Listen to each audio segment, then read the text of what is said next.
So I think I'm online again. Let me quickly check. Yep, seems to be working. Let me quickly see if everything... Yes, I can hear myself. That's very nice. Okay, hi. Hello, everyone again, and welcome again. Oliver here, Microbehunter here. Welcome again to another Saturday live stream.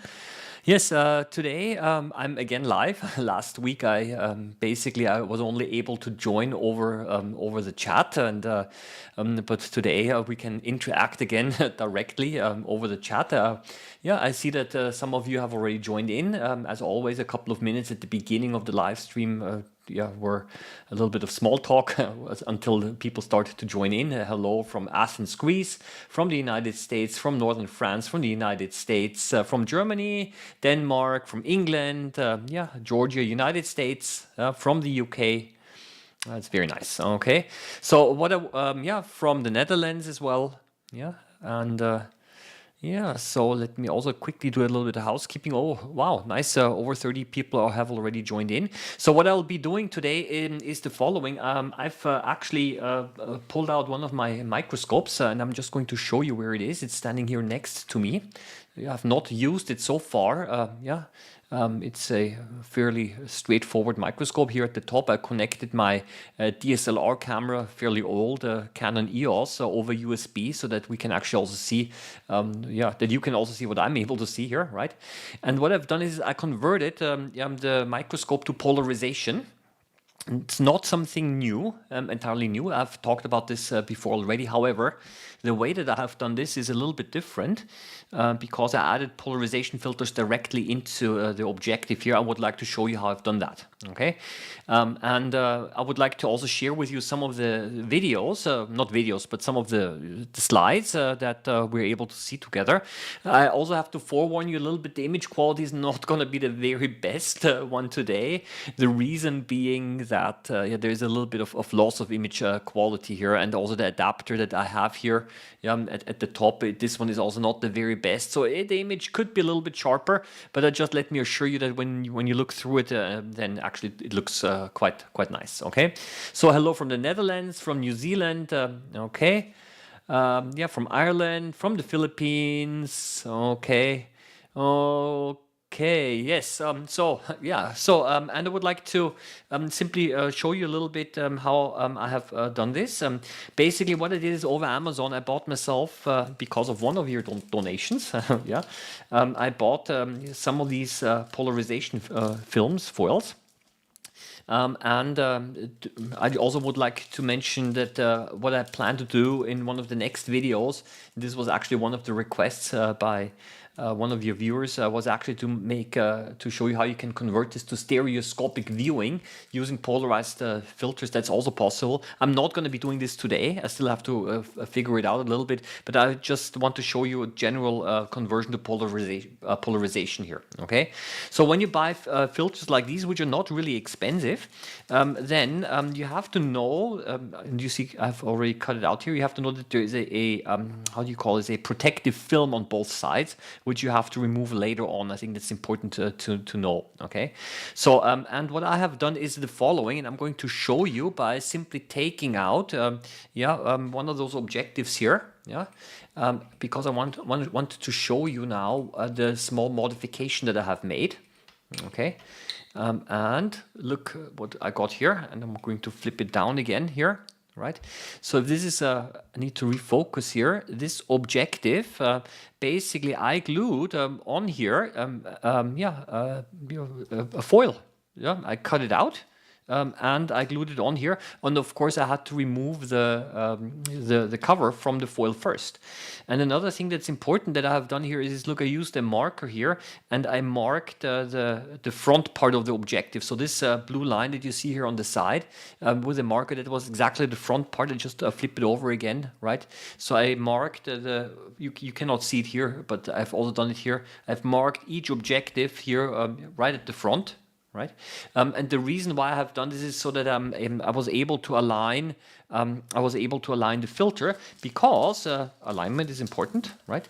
Because if you take a filter like this, then I've done it like this, that it runs vertically, and then I aligned the vertical orientation with this one over here because it makes it easier later on to use polarized microscopy this way, okay? And I use double-sided tape here to glue the filter on here, right? Basically, by doing that, we're able to, by doing that, we're able to then, use polarized light microscopy without actually having the filters interfere with the specimen. And I just see that there is a, what glue did I use? I did not use any glue at all. I used, where is it? I used double-sided tape. Okay, it looks like this. Okay, and I can actually show you what I have done. Okay, so maybe I'm just going to illustrate this over here. This is an objective that I'm not using. It's a 100 times oil immersion objective, and I'm not using it. I've replaced it with a 60 times objective. But I'm just going to show you very quickly of what I have done, how I've done this here. Okay, so this is going to take maybe. I'm going to put this one here again back, so that you basically. Yeah, I'm going to put this back in again here. You have to be very patient with that, because if the angle is not right, then if the threading doesn't catch, then you won't get it in. Yeah, so this does take. You have to see. Let me be patient here. Okay, let me see. Yeah, that's the typical, how do you say, demonstration effect. Yeah, because if you don't get it completely right, then you won't, the threading won't catch on. Yeah, that's kind of interesting. Yeah, as soon as it's a little bit off, then but I want to use the 4 times objective, so for this reason, let me see. Let me see if this works now. I can't get it in. Can you believe this? I had absolutely no problems before, but now I'm a little bit stressed out because I cannot get it in. Yeah, but I will. Don't worry, I will do that.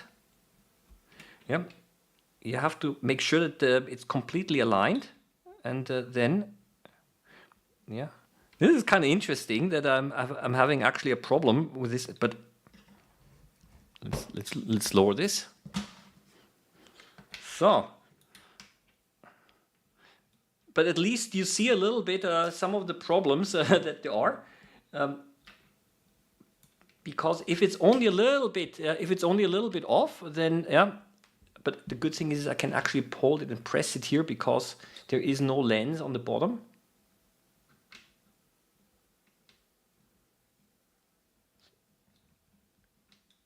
Let me see. Isn't this funny?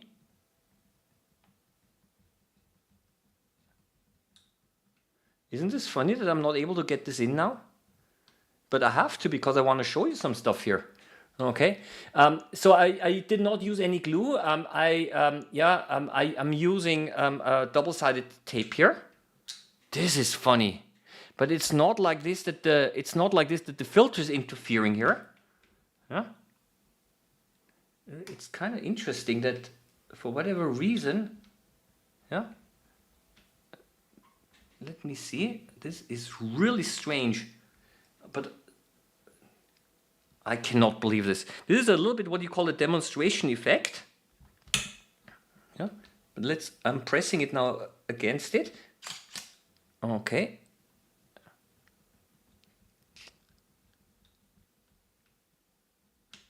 And let me see. It's gotta be completely flat. And it's not biting at all. It's really strange. Let me I do have, okay. Wow. I cannot believe it. Honestly, this is something that I did not expect at all. Because I mounted all of these 4 objectives right after each other. without any problems. So I'm kind of wondering if somehow anything over here kind of interfered, but actually not. It's completely, yeah, it's much smaller. Yeah. Needs to be flat. Yeah, I know it needs to be completely flat with a central pressure, but I'm feeling that it's yeah, basically not inclined at all. I cannot believe this, really. I hope that the sweating does not seem to be damaged at all.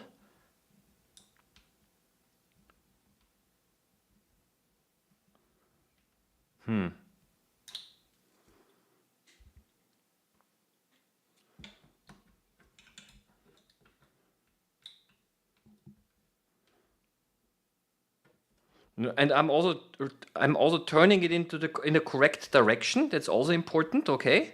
So if I turn it clockwise, I'm removing it. So I have to turn it counterclockwise, and this is what I have done.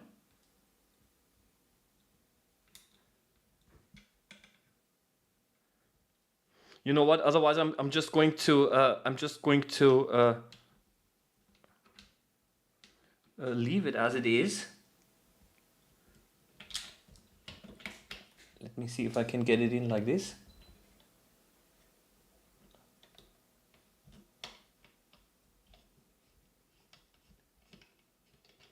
I got it in. Wow.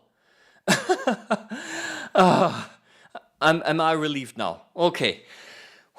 God got that. Okay, so so good. At least that kind of worked. So I'm just going to let me. Now I'm exhausted, and especially when I'm a little bit nervous and so on. Yeah. So I did not use any glue. I used double-sided tape. Okay. So the question is now, and that's an important one, what's the advantage of putting the filters in the objective as opposed to placing it in the head of the microscope just before the eyepieces? The problem is the following. If you want to put it, and I tried this, the idea is, can you not put the filters maybe directly into the eyepieces or somewhere in there?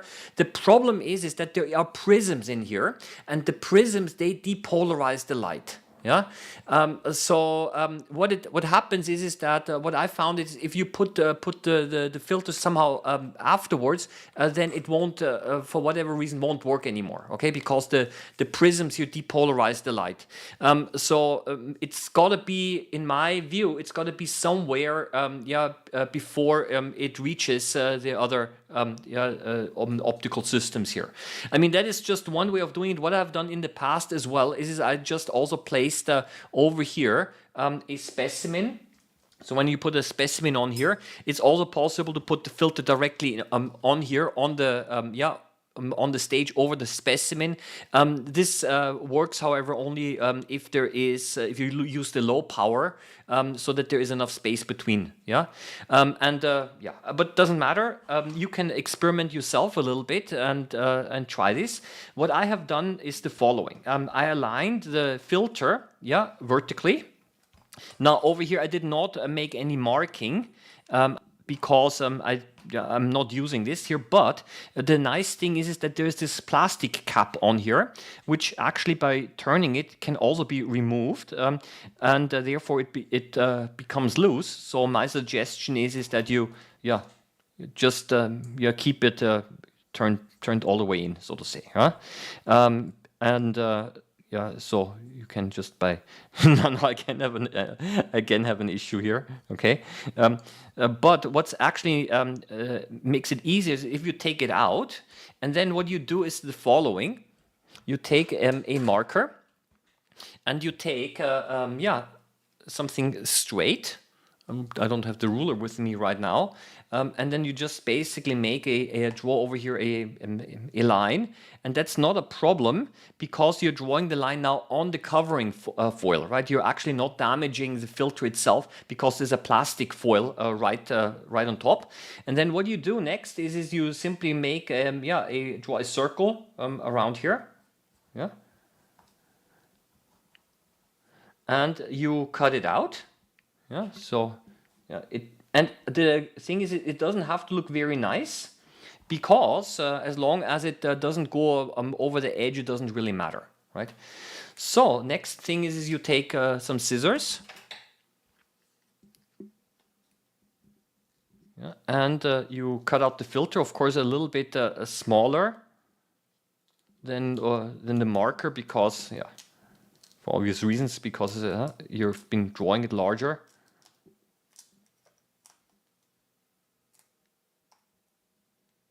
Okay, so I'm doing this very quickly. And you probably already have a line over here somewhere, the one that's kind of facing to the front. So let me put this back on here. Yeah. And yeah, make sure that it's yeah, all the way in. So that's all the way in. And then what I usually do is you take this here, yeah, and you can just use this a little bit like yeah, to stabilize it if it holds. Okay. And the next thing is you have to remove now the yeah, the film, the protective film. And, maybe sometimes this can actually be done also with tweezers, because it is a little bit sticky. And you have to try to carefully yeah, remove it.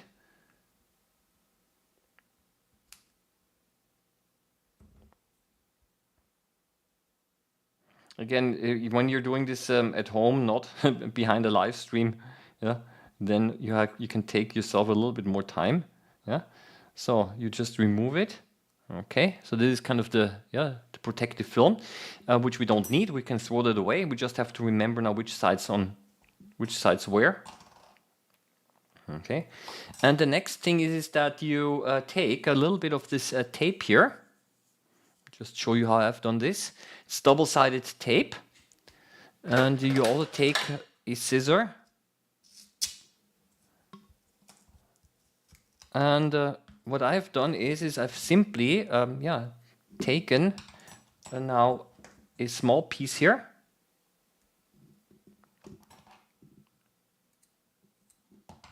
and glued it on here. Okay, and a second one. This is a little bit too, yeah, goes on here. You then remove, of course, the paper of the, yeah. Now it's also sticky on the top side. And then what you do next is you take this and you try to align it. Now this alignment is not, let's put it this way, is not a huge problem, because I'm going to be showing you the second filter and you have to rotate the second filter at any time. But if they're all aligned, then when you switch objectives, you do not have to adjust the polarizing filter which we put above the lamp. Okay, so it's a more a convenience thing. And now I have to see which one is actually the shiny one and which one contains the protective film. So this one over here seems to be the, yeah. So, and then you kind of glue it on here, yeah. And you assume that this is now aligned with the, yeah, with the front part of the objective, and then you can remove, yeah, this one over here, and you see that the one with the line kind of, yeah, goes off, and you can, yeah, as we've seen before, you can try to put it into the microscope. Okay, so this is basically what I have done with the 4 of the objectives. I'm not going to be using this here, because instead of this I'm using a 60 times objective. Okay, so that's the difference here.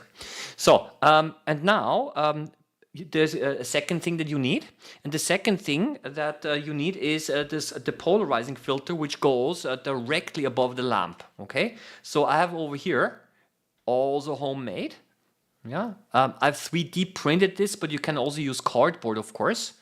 I simply put the same way I put a polarizing filter, yeah, directly, yeah, on here, using the same method. And this goes on the lamp, and I can turn it, right? So for this reason, it's not, the orientation is not so important. So what I'm going to do now is, to quickly read through Yeah, some comments. I placed the upper filter in the mount for the head. Seems to work for all. Okay, that's interesting. So this basically means that, yeah, mount of the head would mean that maybe there's a possibility to kind of put it in here. That's actually also an idea. Okay. The reason, I will tell you now, the reason why I've still tried to put it over the objectives is, and that's actually the next thing for an upcoming live stream, because I want to do stereoscopic viewing, and then I have to put it over here, but the two filters are oriented 90 degrees to each other. And that is something that I would like to try out. Okay, so we're going to, yeah, that's also the reason why I wanted to try it here, because when I with stereoscopic viewing, then I have to glue it on here in any case. Yeah, so but essentially this then goes over the lamp, and then I can rotate it and turn it. Okay, so let me quickly, yeah. I'm going to just skip over the off-topic ones. I'm going to be answering them later. Okay. Yeah, so that still goes, yeah. So yeah, again, the question, why is it important to align the polarizing filter with the line of the objective? And that's convenience. I just want to show you, because when I get everything set up and I get a polarizing effect over here, and then I turn the objectives, then I do not have to readjust this one down here. Yeah, so I can simply, change the magnification. Yeah, and it's going to be basically all the same. Yeah, and I do not have to adjust this so much for each objective separately. That's the reason. Yeah. So, but let's try the following. Let's try to have a look if we're able to see something under the microscope now. Let me see if this actually works. Ah, yeah, here we go. Okay, you can actually see what I'm doing over here now as well. And you see that when I turn the filter, you can actually see it on top what I'm doing. Then you see that sometimes there is no light coming through. Okay. And this one over here is now basically just a plant cross section. Okay. Maybe not the best specimen. I'm going to start off with a very nice one. Obviously, it's a vitamin C. Okay, I have to focus this a little bit as well. Okay. I'm going to remove the arrow because I won't need a pointing arrow today. So I made some vitamin C crystals. It's the standard one that I'm always using. I have to focus a little bit. The image quality is actually, because of the adapter, not quite as nice and crisp. It looks much better if you look directly through the microscope. And this is basically how what you see over here. Yeah, by turning, what you want to do is you want to turn the filter in such a way that until the background becomes quite black. This is the so-called the crossed position. Yeah. So the question, what are we doing today in today's stream? I just showed you how I've converted my microscope, or one of my microscopes, to polarization. Okay, and we're now looking at vitamin C this way. And it's actually one of the nicer specimens. This is now using the 4x objective. I can actually now go up higher, and I have to refocus a little bit, and you see that by turning, I can just leave it at that. And when I switch magnifications now, because it is aligned, more or less aligned, I do not have to adjust now the orientation of the polarizer. That's the reason why I tried to align all of the objectives. Yeah, so it's a convenient, as I mentioned, it's a convenience thing, not absolutely necessary. Otherwise, if it were not aligned, I'd have to, it could be that it's very bright on one of those objectives here, right? And then have to readjust it. So we move up here. This is now the, you have to always refocus a little bit here. This is now the 40x. I have to also adjust it like this, that the background kind of becomes reasonably black. Yeah, because it's the cross position, and you see it does look a little bit fuzzy. Yeah, so that is how do you say? Yeah, because a little bit of the low quality of the camera. You might also wonder, or might want to know why am I using my DSLR camera here, yeah, at the top? Why am I not using just my simple HDMI camera? And the reason is that if I were to use my HDMI camera, the dynamic range would be so low because of the small sensor size that it would be it would be kind of the contrast wouldn't be right. So basically what I have here right now is I've got areas with very bright and dark contrast, and this means that I need a camera with a larger dynamic range. Yeah.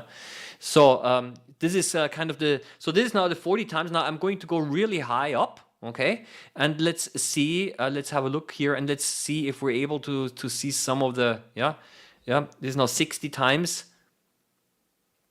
Yeah, so, and I can also play a little bit now with, I'm now playing around with the condenser. So this is actually polarization now with 60 times, and this would not be possible if I were to place the filter between the objective and the microscope slide, simply because there's not enough space. Yeah.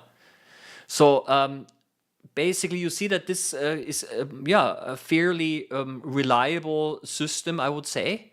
And what I like is here is that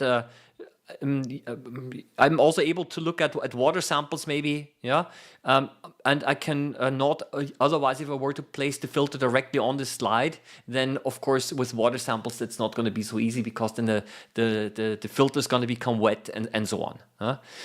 So for this reason, getting the filters completely out of the way is actually quite a nice possibility. Right? So again, for those of you just joined in here, this is a vitamin C, and I'm showing this to you because it kind of looks nice. Yeah. So, channel announcements, Micro Mosh Pit. Okay, new channel coming, right? So let's go again down a little bit to the 4 times. Yeah. And this is how the vitamin C looks like. Yeah, I think that's, again, it's always one of those nicer specimens. Yeah, it looks, I like the modern art, like fractal geometry. But I've got also a couple of other specimens that I want to show you, especially some plant cross sections. And actually, there's another one that I want to show you here. Don't be disappointed. These are also crystals, but they do not look very nice. As a matter of fact, you won't be able. This is that was a joke. The new channel announcement. No, the other the crystals that I'm going to show you right now are basically are not optically active so much. So essentially, they don't look quite as colorful. It's aluminum sulfate. You see that different crystals behave differently. And one of the nice things about this is if I want to look at this now using regular bright field, all I have to do is I have to remove the filter, and then basically I'm getting the normal bright field view again. So that's simply to illustrate that not all crystals actually provide these colors here. Okay, so let's put this here again, back here again, and here we are. So what we can do now is we can now have a look at a few other samples that I would like to show you. These are mainly plant cross sections, and some of them also look quite interesting under polarized light, because when polarized light strikes an object, and then this object sometimes scatters the light and depolarizes it. And then we're also able to see it. So if we look over here, this is now the cross section of a plant, a dicot plant, called ranunculus. That's the name of the plant. And when I get when I get it into crossed polarizing positions, then I'm able to see that some of the cells, the so-called vascular bundles on the side of the stem, become much brighter. So, and that's actually, and this is something that I would like to also show you. That, and I think the reason is because those cells that you have over here on the wrong one over here. Those cells that you see over here, they're much thicker, right? They're again, yeah, the parts of the so-called the vascular bundle. This basically means they carry water up the plant xylem, as you probably have already heard before, and they have much thicker walls because they're also important for structural support. And what I think the reason why they shine up and so brightly is because the light bounces off them much better than, for example, the cells up here, which have a much thinner cell wall, and therefore the light is able to go through it, yeah, basically more or less unobstructed, and that's why we don't see it quite as much. So that's yeah. But if I go there, then the camera exposure time will readjust again. Yeah, the camera's exposure time will readjust, and that's why we're also able to see it. Yeah. So again, it does look a little bit fuzzy, but when you look through it under the microscope directly, it does look actually quite nice. Yeah. So, so let me have again a couple of I'm just looking here again, reading some of the comments here. Okay. Is there cover glass over the first slide? No. As a matter of fact, I think the slide that you want, not this one has a cover glass, but the one that I showed you before of vitamin C, let me show you over here, right?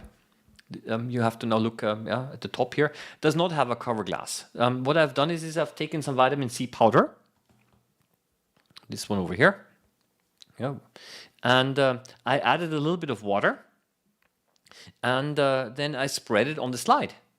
And then I allowed the water to evaporate, and then I got a very thin layer of crystals here. Yeah. But essentially, if I were to add now again some water with a cover glass, then of course it's going to dissolve. Yeah. So yeah. So this is basically completely without cover glass. Yeah. How would this trick affect DIC and phase? I wondered. The thing is the following: DIC already uses polarized light. Right, so that's a little bit the issue, and phase contrast. The problem is I cannot try that out, unfortunately. Yeah, I mean I do have phase contrast, but then I'd have to exchange somehow the filter here as well. I mean, yeah, the problem is that my phase contrast microscope objective is 40 times. So there is not enough space for me to put the filter between the objective and the slide. So that's a little bit the problem that I have. Yeah. Otherwise I could try it out. Yeah. Yeah. So, yep. Some ciliates are luminescent under polarization. What could be is that maybe some of the ciliates or microorganisms, when they eat, that's for example a fiber here. Yeah, when they've eaten something, then sometimes you can also see a little bit the things that they have eaten. Yeah, some polarizing things. Yeah. So let's have a look at a few other things here. This one over here is the cross section of some wood. Okay. And here again, this looks also quite nice, yeah, because it's also got thick cell walls, and it simply depolarizes the light, and then you've got it scatters the light into all directions, and then basically you're able to see it bright on a dark background. It's a little bit, the effect is a little bit similar like dark field, yeah. And you see when I turn it, then it turns becomes bright again. Yeah? So this is because people sometimes want to tinker around and upgrade the microscopes and things, and I would say that this is actually one of the things that I would try out first. Yeah, simply because it's so easy to do. I'm opening the condenser now. The camera sometimes readjusts. Yeah, and then when I'm always turning, yeah, the filter until I'm able to maximize the contrast. Yeah. Yeah. So. Having a session on the proper use of a DIC microscope. Yeah, I mean there are a couple of I mean I've got my other microscope. I'll think about something. I don't know if there's so much to talk about. Yeah, that's a little bit the thing. Yeah, I mean I can show you how my DIC microscope works and the adjustments that I can make, but it's pretty much set up the way it's already set up.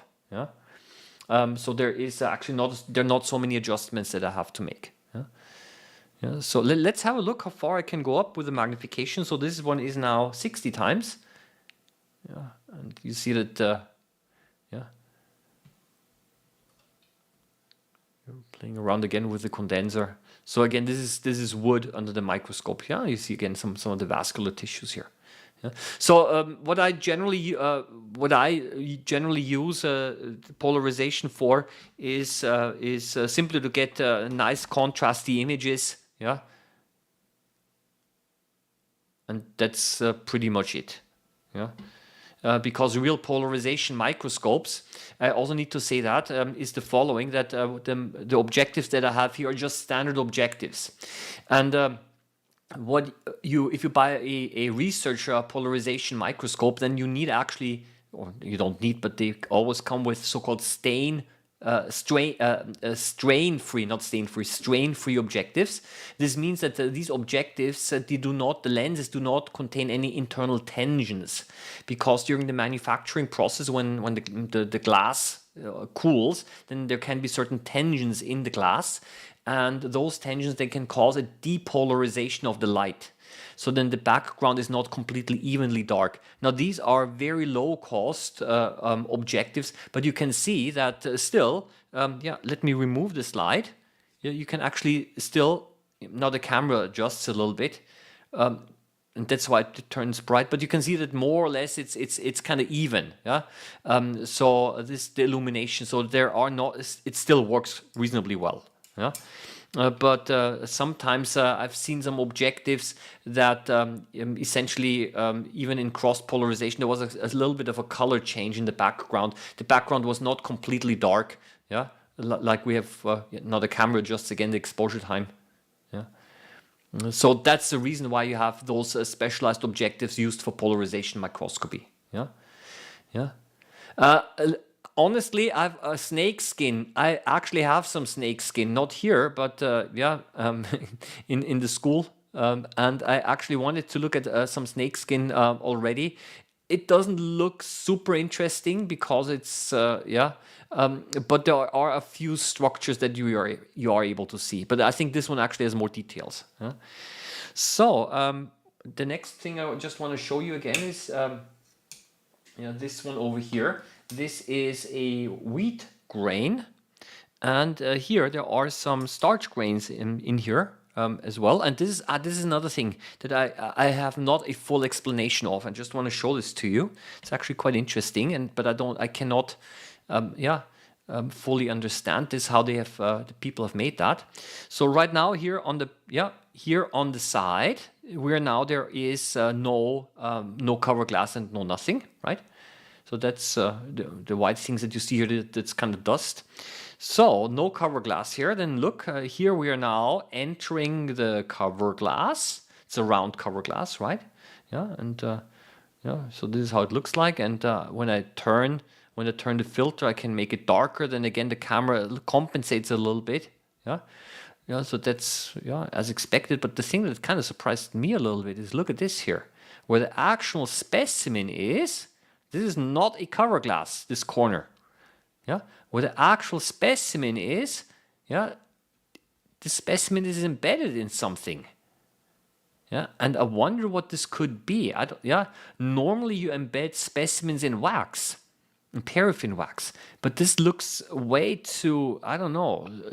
But paraffin wax is normally removed during the preparation process.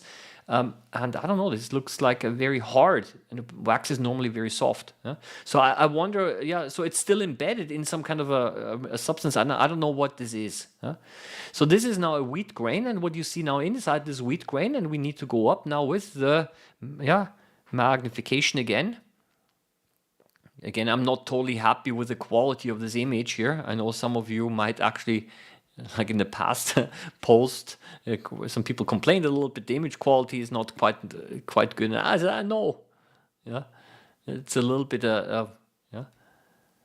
So, and it has to do something with the adapter a little bit, yeah. And so what we see over here, these here are starch grains, yeah, and yeah. So that's essentially, these are the storage starch grains inside inside the wheat. Different sizes.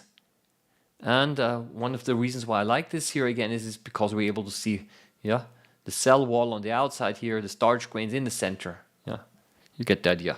So 60 times, it looks like this. Okay. As a matter of fact, maybe that's something I'm also going to try.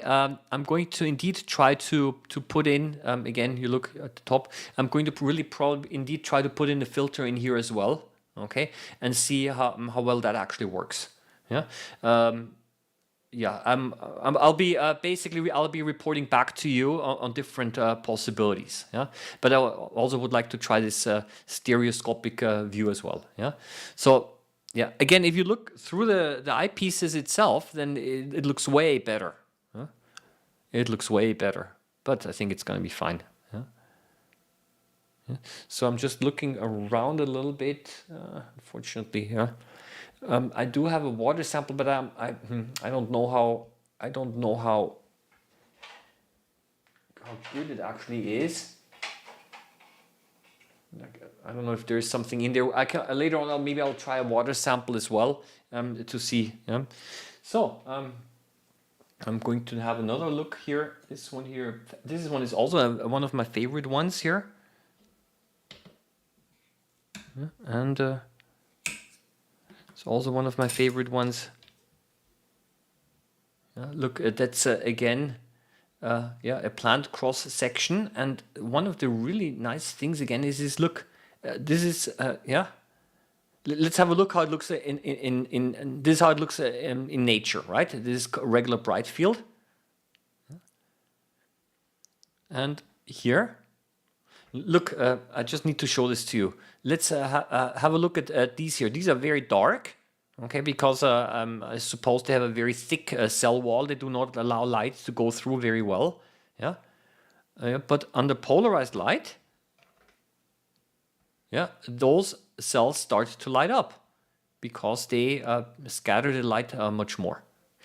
And this is indeed one of the problems that many of us microscopists have. And even though this is actually a DSLR camera, but look, it's a problem of the dynamic range here. See, this one is completely white. It's kind of washed out, and the background here completely black. So the dynamic range is kind of still limiting here. So one possibility is, of course, is that, and that's something that I can try to do as well. Let me see. Let me see if I'm able to do that. Yeah, it is possible to adjust a little bit the brightness and contrast. Yeah. So I'm doing this now entirely digitally. Yeah. So now it's a little bit less contrasty. Yeah. So let's move up again. Okay. And yeah. I'm a little bit surprised that the image quality is actually that as low as it is, because normally with a setup like this I get a better image quality, but I think that indeed it can also be that because I've got essentially a filter placed in now between the objective and the eyepieces, that maybe there's also some scattering of light happening. Yeah. So.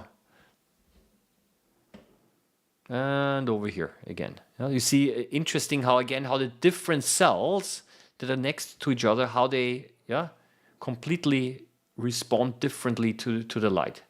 Yeah. So I'm reading again some of the comments here.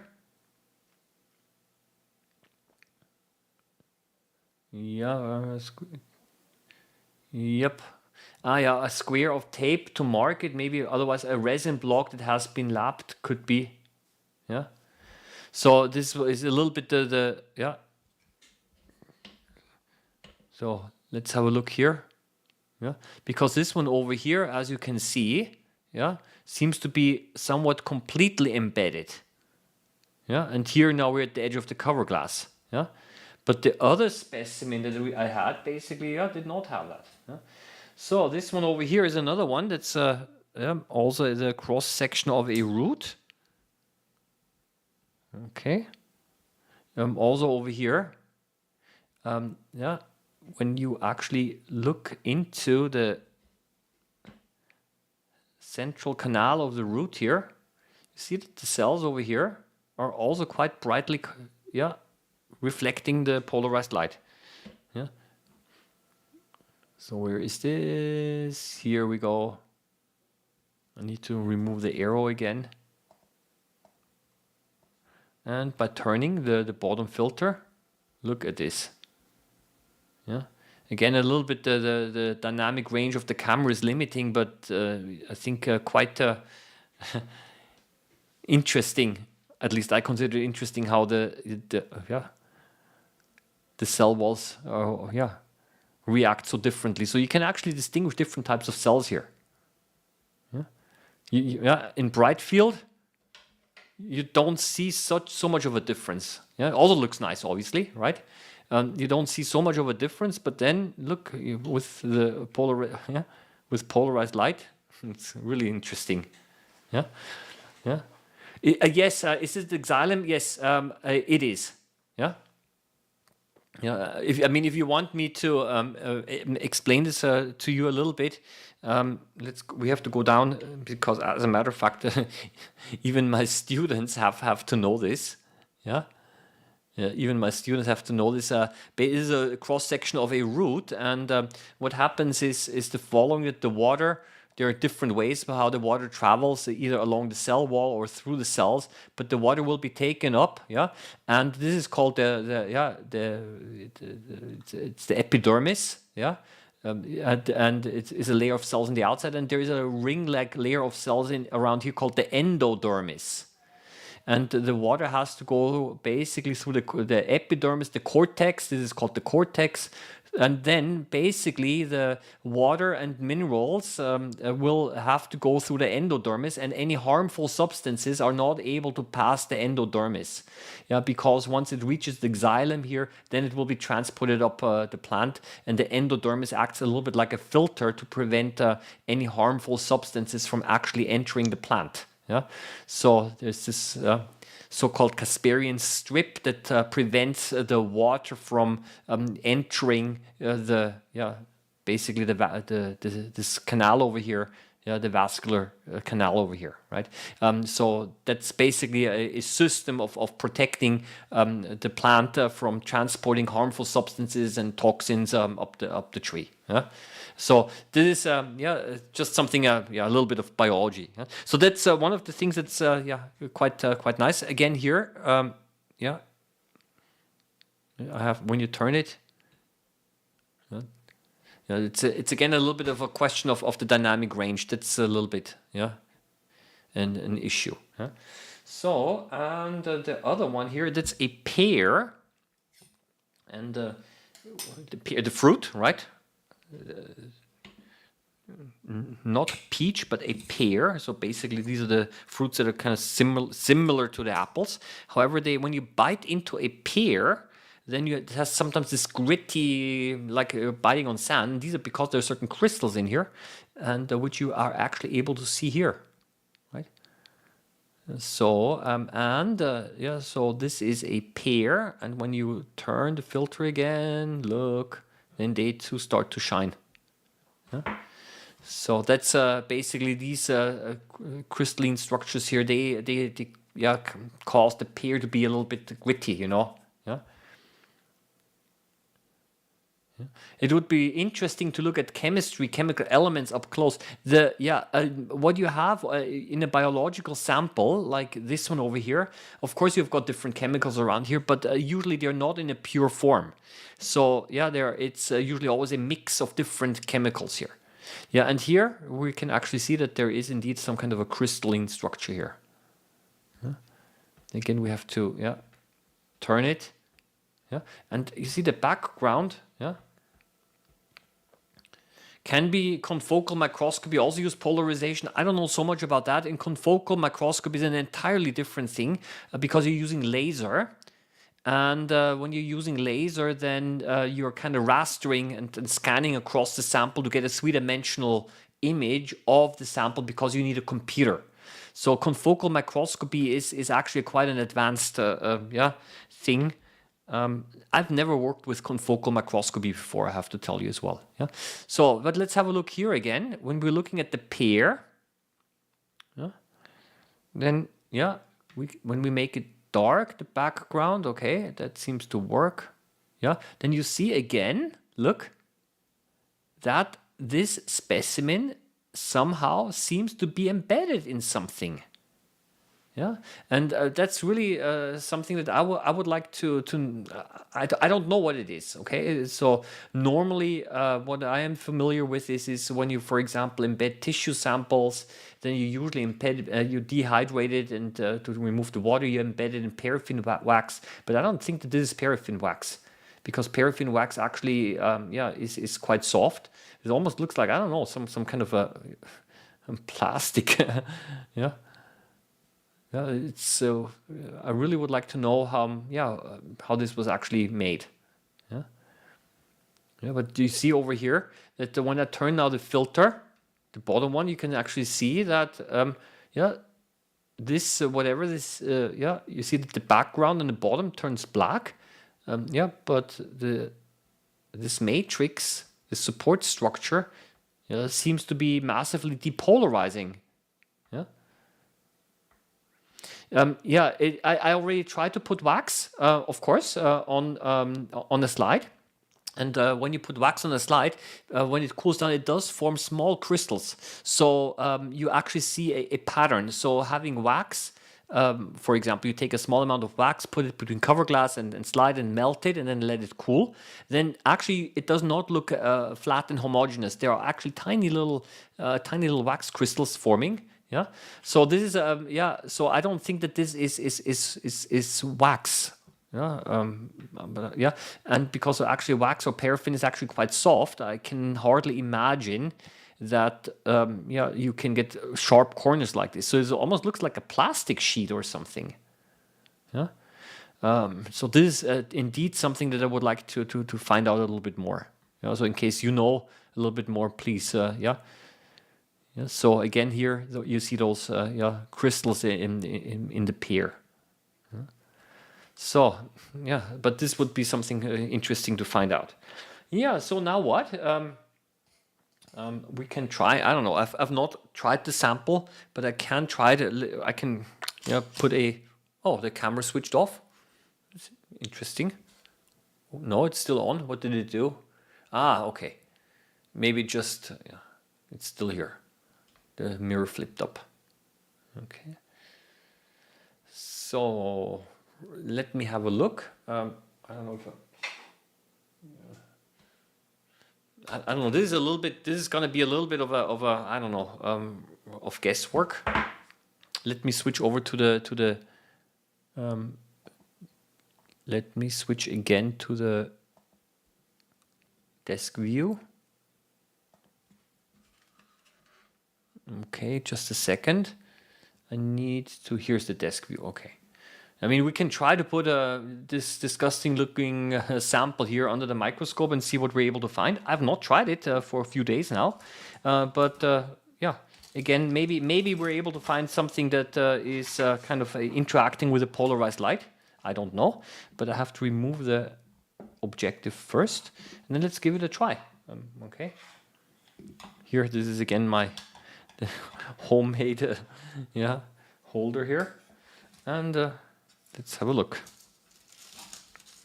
This is again one of the I think a little bit one of the formats of this live stream is that I'm not sometimes I do prepare a little bit simply to make sure that it's a little bit safe what I'm doing, safe not from because it's dangerous, but so that it actually works out. But sometimes I'm just experimenting around and I don't have an idea of whether I'm actually able to show you something. But where is this? I need to find some cover glasses again. Here they are. So normally this is take a small sample. This is not very much. Let's take a little more.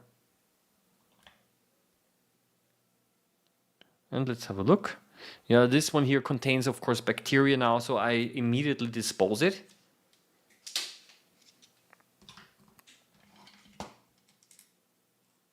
And let's see if we're able to find some. Again, it could be that there is absolutely nothing interesting to be seen. Let's put this away again.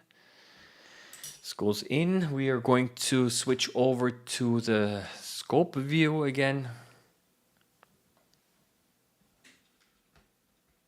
Okay, I need to turn on the camera. Here we go. It is it's a low magnification. This I'm really disappointed at the low image quality. It does look better, yeah, through the eyepieces. I'm going to close the condenser also a little bit. Yeah, it's actually better. Okay, so and let's go cross polarized. Nah. See the camera adjusts exposure time. Yeah, so this means that things like these are usually, these are usually dust fibers and so on. Yeah. Nope. I'm going to show you again the microscope over here so that you see this a little bit better. Maybe we go up with the magnification here. Yeah, so that's actually also one of the things, that maybe identifying some microplastics and so on. Yeah, but honestly, yeah, you see that at least here, I'm not able to find anything that seems to be, lots of bacteria. And you see that in the background, there seems to be quite maybe some fingerprints on the polarizing film. That's why the background seems to be also a little bit dirty. Yeah. And without the filter,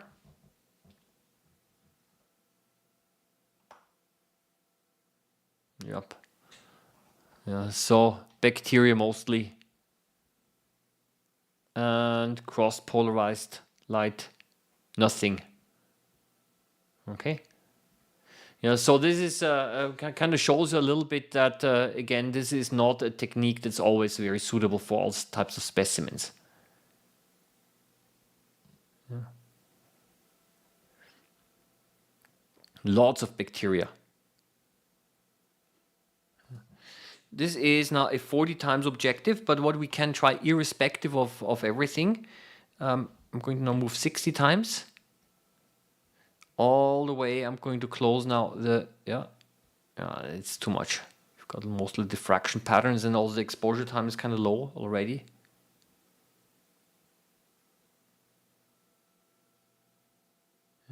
So it looks like we are focused on the top element. Well, actually, we are now looking directly at the specimen, because we see all of this movement. But you can see that there is still, and that's a little bit annoying. You see that there are certain, especially when I move it, the stage, you see that there are certain things here that don't move, right? And these can be indeed some dirt or dust, maybe on the filter, right? And to check if it's really on the filter or somewhere else, I can actually try to move it and see if it's still there, then it's bad sign. Because if this is still there, then this basically means it's got to be somewhere in the light path, maybe on the condenser, where basically it's not removed. So it's not. If it were on the condenser, then actually, what you can try to do is you can try to carefully rotate the camera. Do you see that when I rotate the camera, and it stays. Do you know what this means? Yeah, it must be in somewhere in the system which rotates together with the camera. Yeah, so that's one way of how you can localize the dirt. Yeah. When I rotate the camera and it stays put, then it's got to rotate together with the sensor. So it either could be some dirt on the sensor, or probably somewhere in the optical system. Yeah. So that's a lot of dirt, unfortunately. So not so happy. Yeah, but in case you're wondering, this is how, yeah, it is possible to see bacteria with 60x. But again, this is supposed to be a demonstration of polarization. Yeah, and you see nothing here. Yeah, so takes away a lot of light as well. Yeah? So, and what we can also try, also something that I have not tried, is the following. Yeah, I think some of the comments or questions are coming. Thank you very much.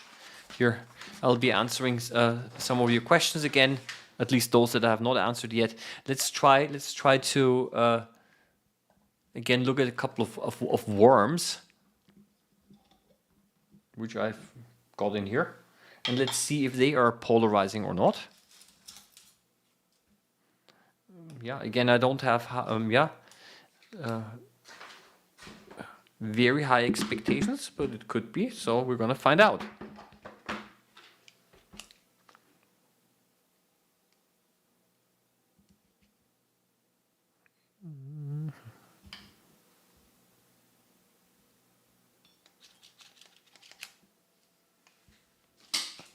So let's quickly close it because it smells pretty badly. Why does it smell so badly? Because there's vinegar in here. And, let's put this away again.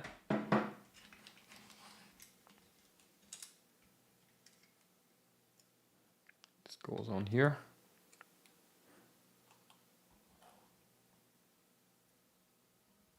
Okay. Yeah. So, and scope view.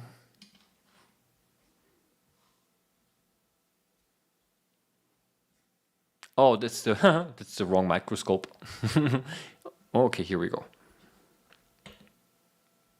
There is here there are a couple of worms here. Let's see if how they look like under polarized light, if at all.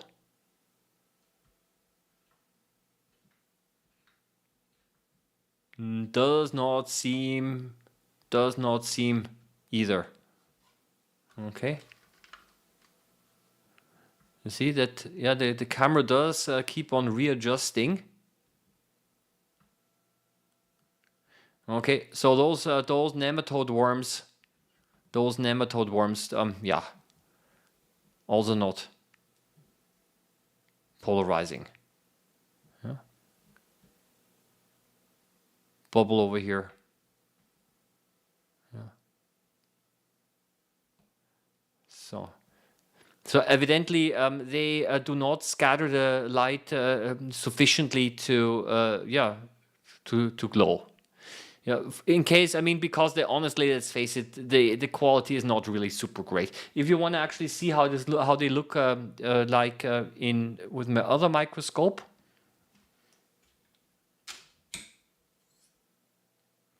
we can do this as well. The other microscope also uses polarization, but it's because it's DIC. Yeah.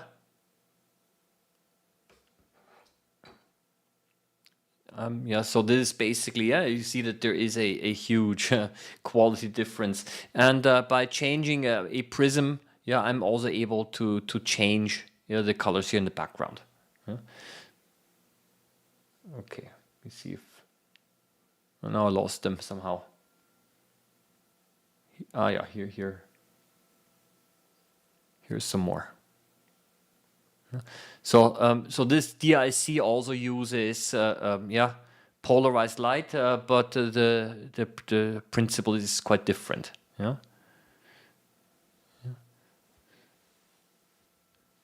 So that's essentially polarized light. Therefore, can be used for quite a variety of different applications. Another thing that I don't know, do I have this here or not? Unfortunately, I don't. Here I can show you as well.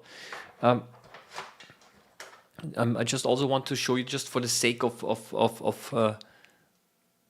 completion, if you it is possible. What I've got over here, these are also some polarizing filters.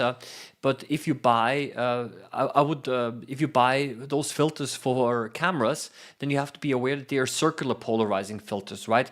But these are also linear polarizing filters. So to check whether they actually work, you always have to align them, and then by rotating them, you can actually see that it blocks out light And with circular polarizing filters, this is not always the case.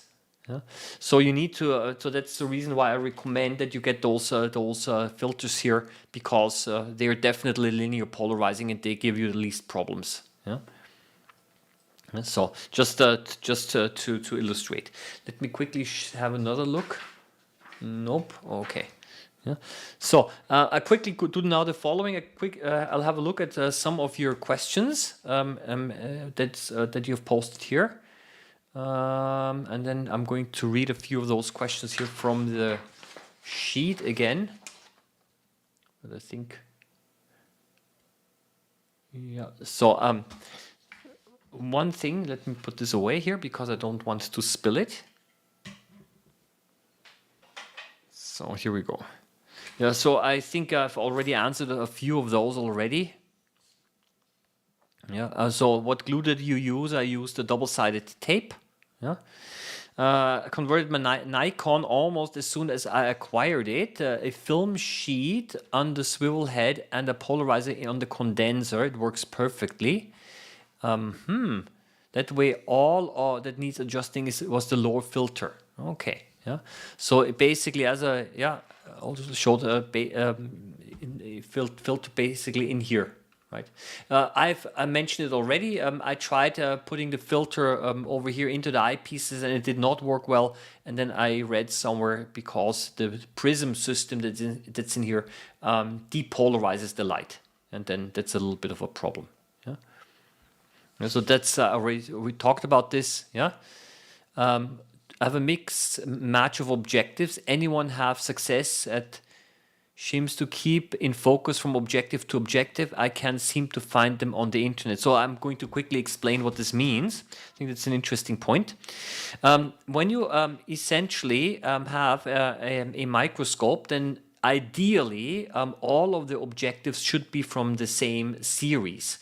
So yeah, there can be in many cases there are 160 millimeter objectives. So I can just show you over here.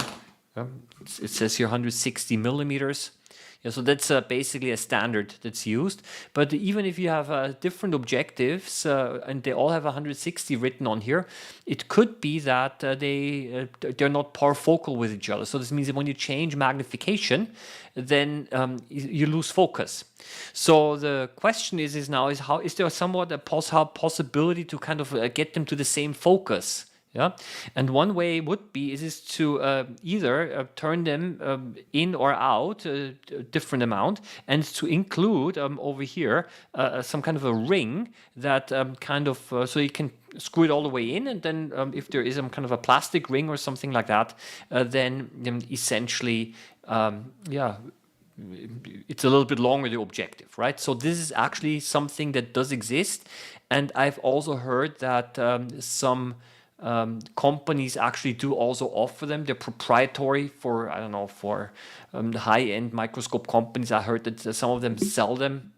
But what I would probably suggest in doing is, again, if you have a 3D printer, or if you try to buy yourself some kind of with cardboard, and you buy those big hole punches where you with a hammer that you kind of punch out some of those holes, and then you can also try to experiment around with that, so that when you mount them in here, that some of them basically are a little bit further out, but still stable.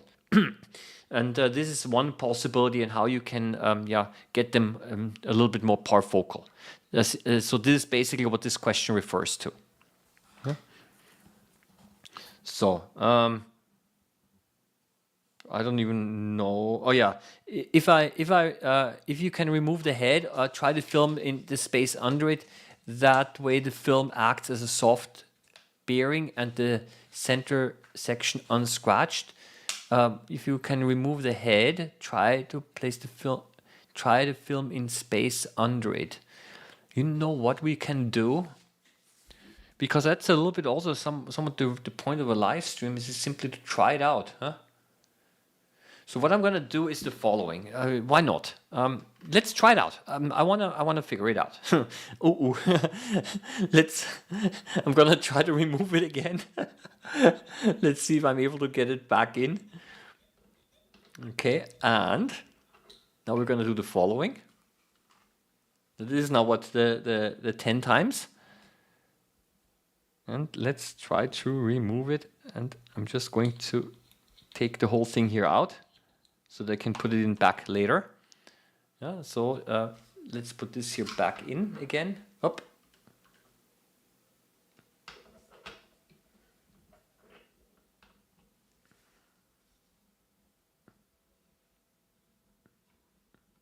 So I wonder if I'm having the same issue like at the beginning. Maybe it's just finding the right angle. And if I can't make it, then yeah, I'm going to try it separately. But actually the thing is I just want to know now whether I'm able to manage this now.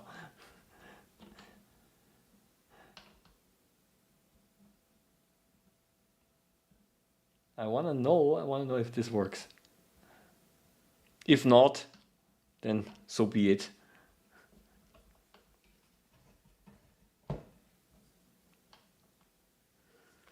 It's kind of interesting because when I tried it before, then immediately I got it to work. But maybe this is indeed a question of the angle.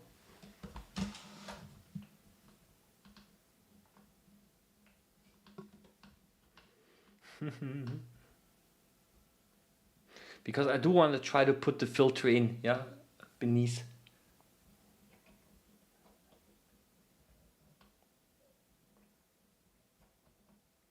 It's actually quite interesting that, yeah.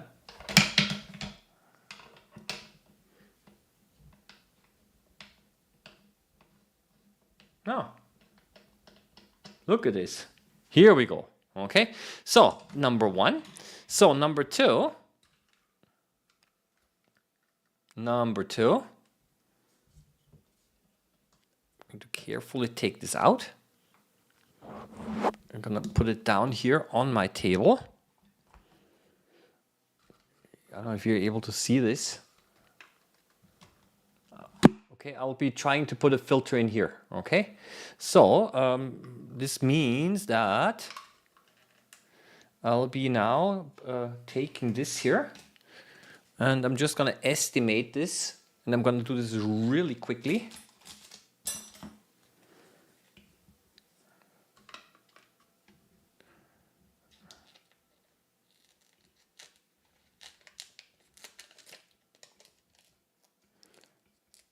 And let's see if this actually also works or not. Orientation is not important because I can always adjust it with a lower filter, but I do have to remove the plastic somehow.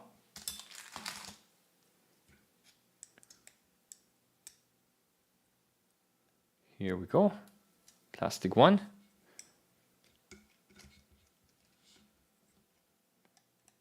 Plastic 2.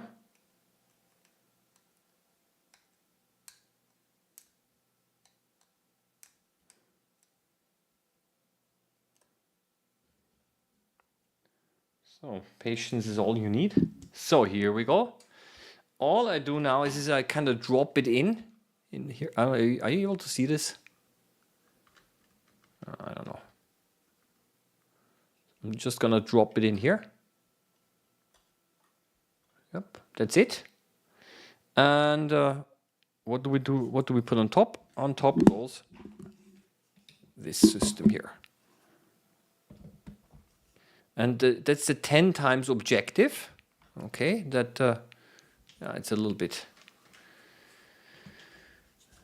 Okay, here we go. So it's a 10 times objective, and let's move this up here. And I don't know. Let's try the. Let's try. Where's my slide with the? Here it is with the vitamin C. The nice slide. So let's give it a try. Over here, this is the stereo. Okay, no, yeah, this one over here. It's a 10 times objective. And what do we see? What do we see? It works. Ha, of course. Oh, should I be happy? Or should I just say I've spent a lot of time unnecessarily. Yeah, no, it works. Look, okay. Let me. Yeah, so I think that's the easiest way. If your microscope has this, yeah, is accessible. Like, and then let's just turn the. Yeah, when we turn this. Yep, here is again the nice patterns of the vitamin C.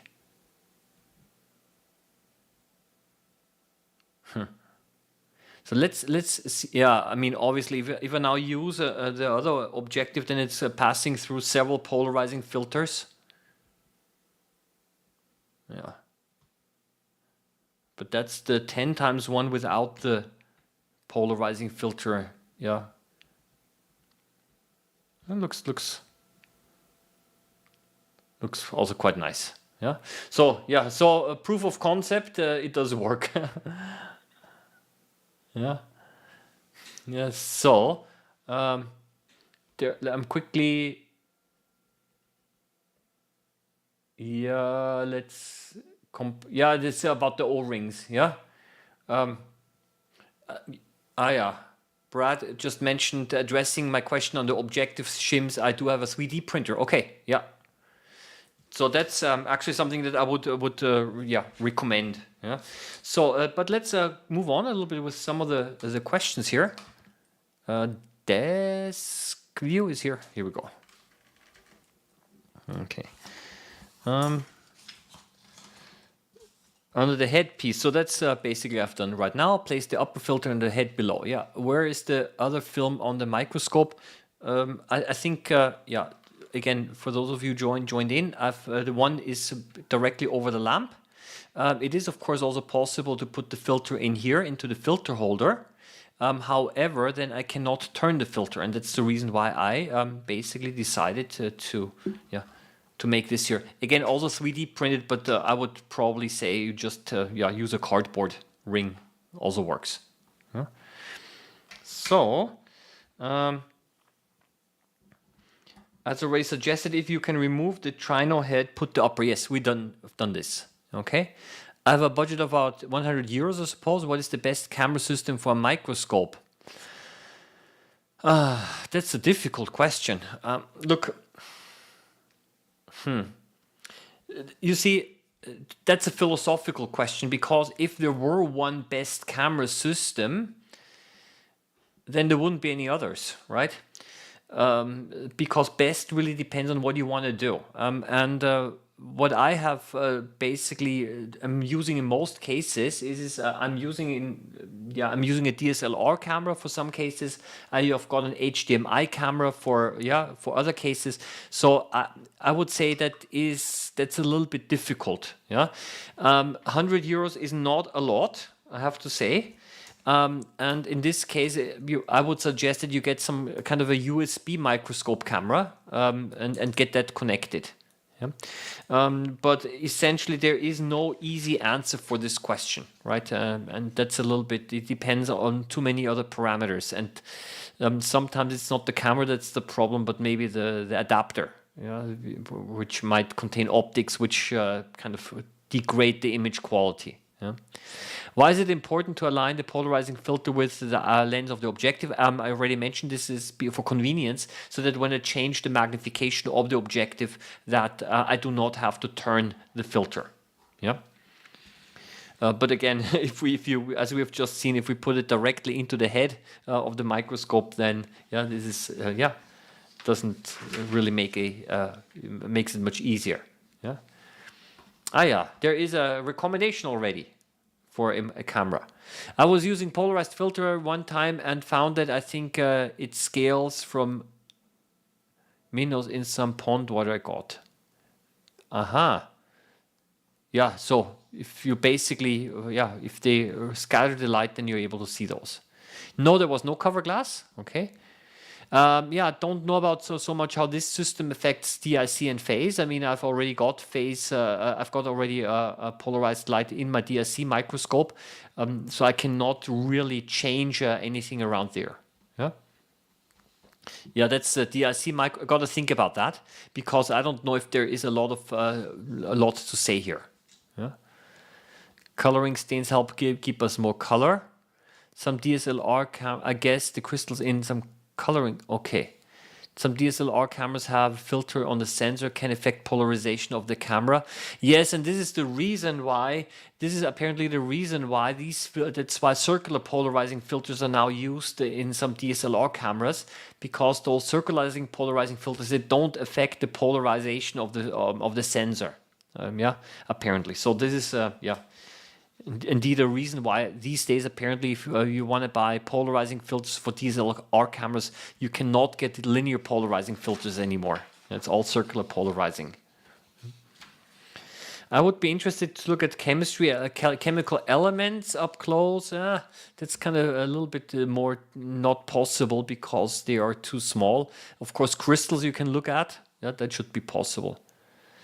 Don't know so much about that. I only know that confocal microscopy uses lasers, and then you need a computer to actually assemble the image. Are the structures in pear tissue presented by the oxalate? I don't know if this, I cannot imagine this is calcium oxalate, because calcium oxalate wouldn't be quite edible. Yeah. Could the maker of the slide be looked up? Maybe some info there that had during the period they made it. The maker of the slide. I mean, I don't know which slide you're talking about now. But the slides that I've been using were commercially prepared slides, except the vitamin C. Yeah. And unfortunately, of course. Yes, I actually know the maker of the slide. It's a German company. Okay, now I know what you're referring to. You're referring to this matrix that the specimen is in. Yeah. So this is these are actually fairly modern slides. So I don't know what they've used, but I guess I'd probably have to contact them and ask them. Yeah. I have a jar of seawater I had for about 6 months now. Do you think there will be life in it? Honestly, this jar of seawater that I have standing over there is already 2 years or longer there. I've tried to look at it, and indeed there were still some diatoms moving around. Not quite as much as before. Will there be life in it? Most likely, yes. Bacteria are super resilient, right? But generally, if you leave a water sample standing, usually what you have is you have some kind of a progression happening. And this means that some organisms, many of them die out, so to say, and others become dominant, right? And are able to survive much better.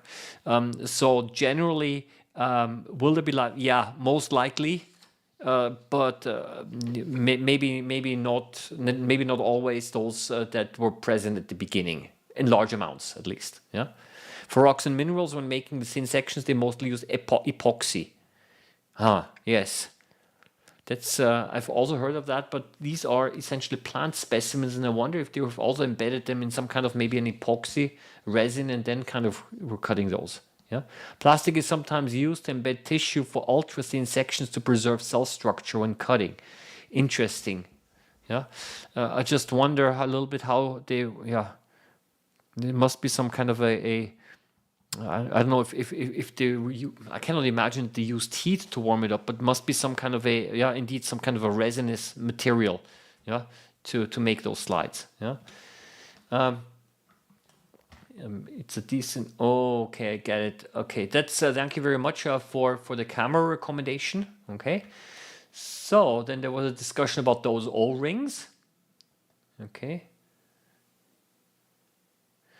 If you zoom in and focus on the polarizing film, can you see the etching pattern that polarizes the light? I don't know.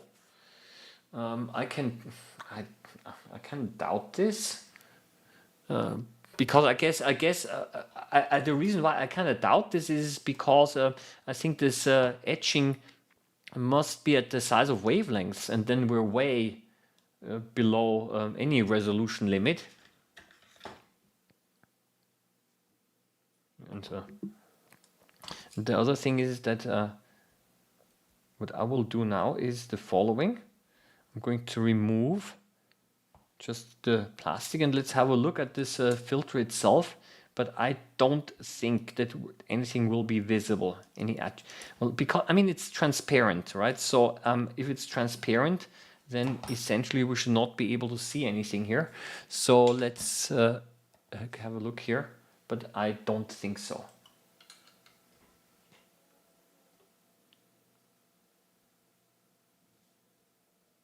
So that's now basically the film, the polarizing film. I'm going to remove the lower polarizer. Okay. And this is now 20 times. I'm going to also remove the upper polarizer. And I'm going to completely close this here. So you see a whole bunch of dirt and I don't know, fingerprints, but those lines cannot be the etching pattern.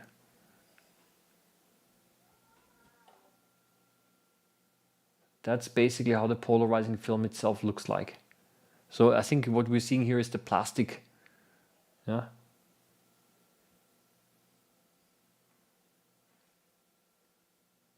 Yeah, here that's the edge of the film. Yeah. So what we see again here is more the dirt. Yeah. That has basically because of the fingerprints and so on. Yeah, and the 60 times doesn't work because of the distance. Let's have a look. Let's put in the...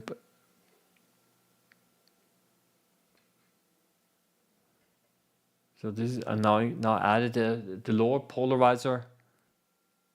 Yeah. Yeah, no, nothing to be seen here. A little bit, unfortunately, but as expected. Yeah. So it's almost finished. I just want to show you something that didn't work. Maybe you remember from last week, I tried to revive my slime mold and it did not work. Okay. I don't know if you're able to see this here. There are lots of bacteria now growing on here. Yeah, but the slime mold not. And also over here, look, this is how it looks like. I added some food here and it's just, no, that's not the slime mold. It lost color. It started to smell bad, and I think well, what we've got here is not bacterial growth. So it kind of shows that I was not able to revive my slime mold for whatever reason. So and I suppose I have a hypothesis why this didn't work.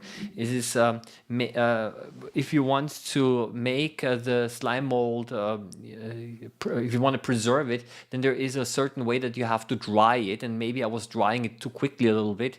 The so-called the sclerotium, which is basically the network of the slime mold, and yeah, it didn't work. Yeah? So unfortunately, so maybe I have to kind of start from scratch again, and then when I have got a new slime mold culture, I have to maybe dry it more carefully and adhere a little bit better to the recommendations. Yeah, so yeah, but that's also one of the things that where we learn a little bit. Yeah, time to get a scanning electron microscope. Oh. That's a little bit expensive, I would say, and yeah, would be nice, but yeah, I think that would be a little bit beyond my budget as well. Yeah, yeah. If you scratch your name on the polarizer plastic, okay, you know what? Let's try it. I don't know if I can. Yeah, I don't know if I'm able to scratch my name, but let's see. Anyway, generally, how scratches look like. Okay, let's have a look here, and I'm going to put it directly under here, and it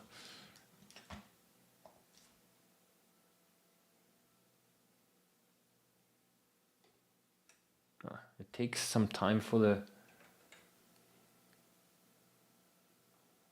I need to adjust the. Yep. Here are the scratches. I can put in the top. We're back at DIC. Yeah, and oh wow, we can actually see all of those tiny plastic particles as well. Yeah. So that's again using the DIC, and here we can actually see it. See it much better. And last try, because this DSC, let's try how this looks like in the other microscope. And then, yeah, here that's still the one from before.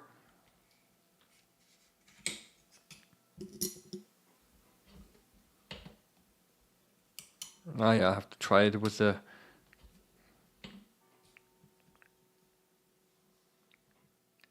Here are the scratches, and of course I have to now turn the bottom one here. Yeah. Yeah. Yeah, not so extremely interesting, but I have also now, let's not forget, in the top I've got the other the other polarizing filter in the head of the microscope as well. But one thing that I would, if you want to play around with this, one thing that I would like to recommend is that you make scratches into some adhesive tape, Scotch tape as it's called, yeah. Because the tape is also polarizing, and those scratches can actually look quite nice as well. Okay, yeah, I think it's again 1.5 hours. I think I'm going to call it a day. Yeah. Circular polarizers have a quarter wavelength corrector film. Yeah, Dave just mentioned, yes, this actually can be also introduced, and you can change with those. I don't have one, but they are called the quarter wavelength corrector films, and with those you can actually also change the color of the image. So if you want to experiment around with that, that's also a possibility. So those corrector films, that quarter wavelength plates as they're called, can also be introduced additionally to the polarizers, and they can be used by turning them apparently also to change the color. Yeah. So yeah. So let's have a look. Yeah, I think I'm just going to, Is the Petri dish gas tight? The slime mold needs oxygen? Yes, it is, but there is plenty of oxygen in there. Okay, so it is, there is plenty of oxygen in there. I already took care of that. So what I'm going to do now is I think I'm just going to call it a day again, okay? I'm going to, wish you all the best, and as always, I hope it was interesting again.